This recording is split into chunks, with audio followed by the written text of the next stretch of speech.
Salam, salam damai sejahtera bagi kita semua. Kembali kita ketemu di channel Renungan Firman Tuhan. Tujuan renungan ini supaya setiap orang yang percaya kepada Tuhan, yang sedang mengalami tantangan masalah hidup di dalam kehidupannya, mendapatkan kekuatan yang baru dan dapat dipulihkan, dikuatkan melalui kebenaran firman Tuhan.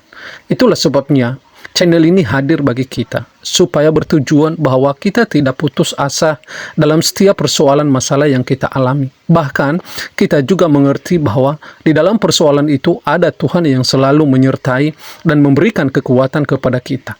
Itulah sebabnya tiap-tiap hari kita akan merenungkan kebenaran firman Tuhan. Sebelum kita merenungkan kebenaran firman Tuhan, terlebih dahulu kita berdoa di hadapan Allah. Bapa yang ada di dalam surga, yang penuh kasih di dalam setiap kehidupan kami. Kami bersyukur bahwa Tuhan selalu ada bersama kami, yang tidak pernah mengenal musim di dalam kehidupan kami.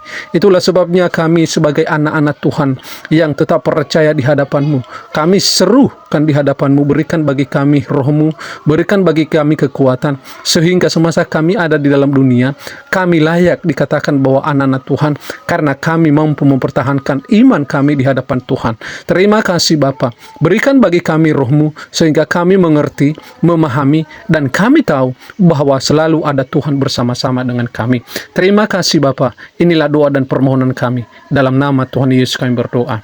Amin.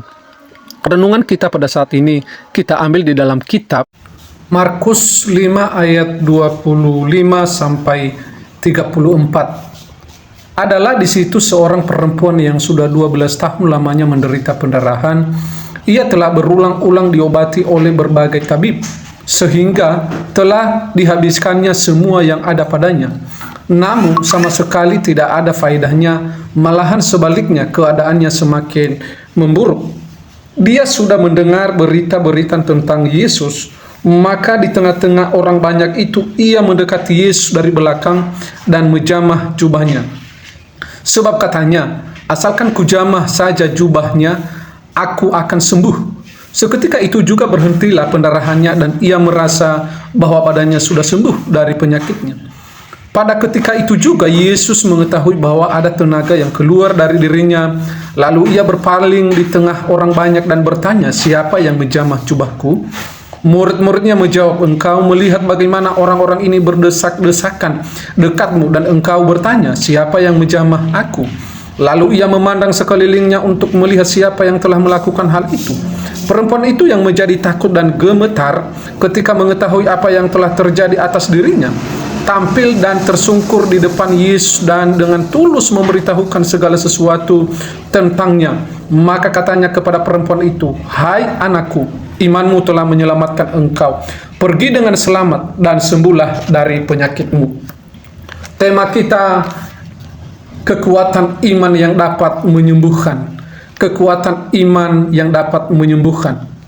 Ketika masih kecil, kakek saya mengalami penyakit kronis dan dokter menyatakan beliau sulit disembuhkan.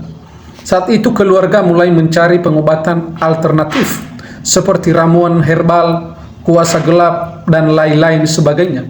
Suatu hari seorang pendeta datang mendoakan jemaatnya yang berbaring di sebelah kakek saya.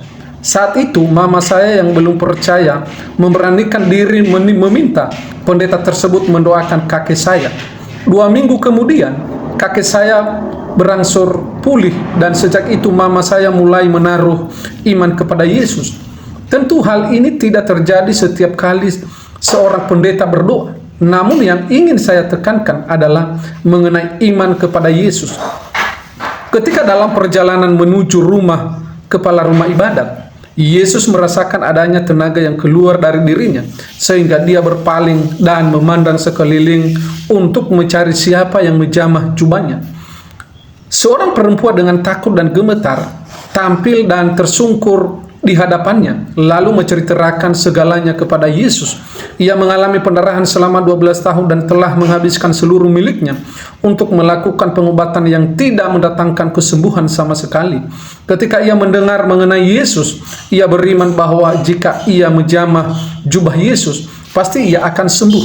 Ia pun mencoba untuk melakukannya dan seketika ia menjadi sembuh dari penyakitnya. Mendengar apa yang perempuan ini ceritakan, Yesus bukannya marah, tetapi ia berkata, "Hai anakku, imanmu telah menyelamatkan engkau. Pergi dengan selamat dan sembuhlah dari penyakitmu." Melalui pernyataan Yesus, tentu kita tahu bahwa yang menyembuhkan perempuan ini bukan perkataan jubah yang ia pegang, melainkan iman percayanya kepada Yesus yang berkuasa. Kisah perempuan ini dan pernyataan Yesus seharusnya mengubah hati kita dan membuat kita bertanya, apakah kita telah memiliki iman seperti perempuan ini? Iman yang sesungguhnya menyerahkan keseluruhan diri untuk percaya kepada Yesus yang berkuasa atas segala hal, termasuk kematian. Yesus bahkan telah mengalahkan maut melalui kematian dan kebangkitannya. Apakah yang masih membuat kita ragu untuk sungguh menaruh iman percaya kita kepada Tuhan Yesus?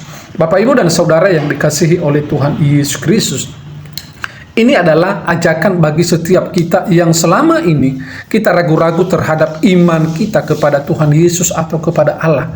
Tetapi kalau kita melihat apa yang telah dialami oleh perempuan yang sakit 12 tahun pendarahan, bahkan ia sudah pergi kemana-mana untuk mencari pengobatan, bahkan juga segala sesuatu yang dia miliki telah dihabiskan hanya untuk mendapatkan kesembuhan, tetapi hasilnya tidak ada, bahkan semakin parah penyakitnya itu katanya.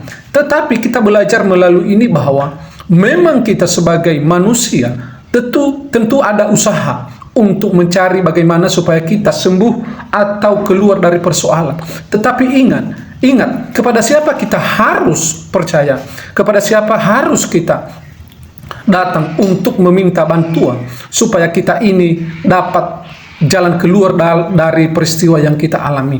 Bapak, Ibu, dan Saudara yang dikasihi oleh Tuhan Yesus Kristus, kalau kita melihat tindakan yang dilakukan oleh perempuan dan tindakan yang dilakukan oleh Yesus, maka yang berkuasa adalah Yesus. Tetapi ada syarat yang kita miliki sebagai anak-anak Tuhan, yaitu percaya, taat, dan melakukan firman-Nya. Ketika kita percaya dan melakukan segala perintah yang diperintahkan oleh Tuhan, maka Tuhan melihat tindakan kita itu yang berasal dari hati kita, maka Allah bertindak untuk menyembuhkan kita, untuk memulihkan kita, dan untuk mengubah segala sesuatu yang sedang kita alami. Bapak, Ibu, sejauh mana kita sudah datang kepada Tuhan, atau sejauh mana juga persoalan yang kita alami saat ini, tetapi ingat, ada Tuhan Yesus solusi bagi kita. Itulah sebabnya saat ini ada undangan bagi kita supaya kita sungguh-sungguh percaya dan datang kepada Yesus untuk mendapatkan solusi dalam setiap persoalan dan masalah yang kita alami. Dalam nama Tuhan Yesus kita berdoa. Bapa yang baik, yang penuh kasih bagi kami